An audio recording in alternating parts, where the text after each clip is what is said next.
This is the story of Astera Vaelyn. Astera was created for the Brave Reality Homebrew Dungeons & Dragons campaign. Astera is currently 21 years old. She's a high elf, subclass moon elf. She's a druid, and she affiliates herself with the Circle of the Moon. Without further ado, here's the story of Astera Vaelyn, written by me. Detail, even in the smallest increment, can be the most important. The light crunch of footsteps across a winter forest, coated in dead leaves, the sights, smells, and distant howling of animals. It encompasses you, it takes over you, engulfs you. The forest does this in a way that differs from other terrain. It will challenge everything you are as a being, your dexterity, sanity, and agility. It's one of the many things Astera fell in love with as a child, and cherished with her into adulthood. Born to the chiefs of her tribe in Silkala, Astera began training in the fine arts of hunting, scavenging, and nurturing the land that had been so fruitful to her family and tribe. Silkalians valued the land they were given, spending most of their time outdoors, learning every inch of land, figuring out the ways in which the elements came together in perfect harmony to create what they believed to be an oasis. Young Astera had a fascination with nature and the ways in which the great chain of being worked. Some days, she thought she could even see it. A golden chain linking heaven and earth, everything living in harmony, each link bringing a Silkalian closer to their faith. She became attuned with not only the natural world, but learned of her ability to shift into various beasts of the wild, often prancing around with them, singing to them or playing instruments for them. Her world seemed to only grow bigger once she truly understood the sides of being a beast and being humane. Her parents would often wonder where she ran off to, knowing she always felt more comfortable around animals than humans. Things went well, of course, until they didn't.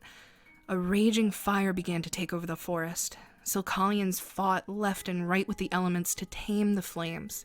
The flames raged, as though something had tormented the fire spirits to attack. It rolled and roared as though it was truly living. It eventually engulfed the place Astera once called home, taking most of the tribe with it, as well as the surrounding areas. The flames were unabiding to any plea, prayer, or demand. It was as though their faith had slipped them, having always known that in order for good, there must be some bad. Wasn't that the circle of life? But not like this. This was eradication, the erasure of a tribe. Astera couldn't help but turn back and watch in shock as her family and friends scurried about to get away. Amidst the madness, she felt pent-up rage. She took it all in, her emotions failing her. People would scream at her to move, but she didn't. She stood amongst the flames, watching her people burn alive. Her cattle and sacred grounds burning to ash. To her, life moved in slow motion, and this posed as the moment where something in her would snap. This deforestation, this devastation was inevitable. It was the will of something greater than a mere elf herself. And nothing in this world could stop it. Her eyebrows narrowed as the flames barreled down towards her. She ran towards it, darting as swiftly as she could, grabbing whatever life she could manage in her arms among cubs and cattle. The howls of animals echoed throughout the land. Screams unlike anything she had ever heard before. She ran away from the flames, animals and all, until an eruption boomed throughout. And then, nothing. Blackness. After a while, a sharp ringing in Astera's ears would wake her up. 2 large boots stood before her. As she looked up, the figure before her crouched down, laughing faintly. "This forest is mine now, little elf," the deep and grunge-like voice would whisper. Years have passed since the event, and it didn't take long for most of the forest to be overtaken by marauders, which was later found out to be the reason for the fires.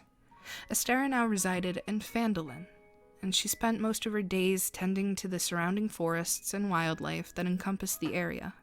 She was well known in the city, priding herself on being a hunter. She provided food for poorer families and helped teach the youth of Phandalin the ways of the hunt. Respect was her number one, respect for each other and respect for wildlife. As a hunter, she would search for the weakest of the pack, ensuring that the strongest stayed alive to help the overall reproductions of the pack. One day, she sat among a group of children of all shapes, sizes, and races, teaching how to properly skin a rabbit, the importance of survival, and to not be wasteful. Every part of the animal is worth something. Their life and death is worth everything to us, the meat for food and the skin and bones for various day-to-day necessities. She would smile, clearly into her craft. We respect the hunt, we respect the kill, and we always remain humble and grateful for the food and use the animals provide us. Now, can anyone tell me why we hunt the weakest in a pack? Astera began to clean off her hands, allowing the kids to see the craftsmanship of her work. Killing the strongest wouldn't be good, Miss Asti, said a young dwarf, a sparkle in her eye as she learned. Yes, Tara, if we killed the strongest, the overall ability of the pack would be hurt. By killing the weakest, we ensure the integrity of the pack and promote the growth and development of stronger animals. Astera got up, stretching a bit and looking to see an elf in the distance. He didn't look lost, but their eyes met for a moment and something seemed to spark between them. Astera shook it off, addressing the group once more. That's all for today. Tomorrow we will practice our fishing. As the children scattered, she found herself looking back to the elf, almost drawn to him. She walked over, having not seen him around before. Did you learn something new, perhaps? Astera said cheerfully. No, just enjoying the lesson. He would offer in retort. His hair was long and black, adorning dark brown eyes. He stood at around 5 feet and clearly was a wood elf. Forgive me, but I don't think I've seen you around Phandalin before. Are you new? She would ask, a bit of a chuckle escaping her lips.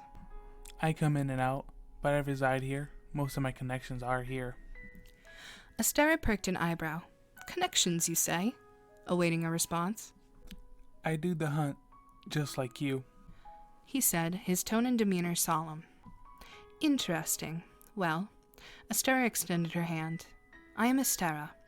Most call me Asti, but that's up to you. She smiled. The pleasure's all mine. I'm Aldir. He offered a smile. Astera raised her eyebrow again, grinning.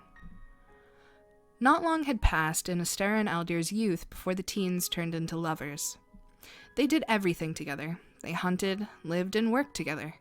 Now, instead of just Astera, both of them taught the youth of Phandalin. Both learned from each other and developed a love that went beyond borders. A few more years passed, and the lovers had now come to their early 20s. Deep within the forest, the young wood elf dropped to one knee and offered marriage with a hand-carved ring. Now, instead of alone, both Astera and Aldir seek to end the lives of the marauders that set fire to Astera's forest. While championing together, Astera realized that she had not fully unlocked all the knowledge that Aldir had to offer. There were things he wouldn't talk about, and she knew not to ask. The time would come when all cards would be on the table. That time was just not now. You can find Astera and Aldir most often in the woods, hunting for themselves and for Phandalin. Astera often scouts the forests as an eagle during the days, constantly searching for new heights. During the nights, she mostly adventures as a wolf, communing and further closing the gap between animal and elven lions. For now, the couple feels content in the work they've done for Phandalin, but something new now beckons at them, a yearning for something more, and perhaps a spark of danger.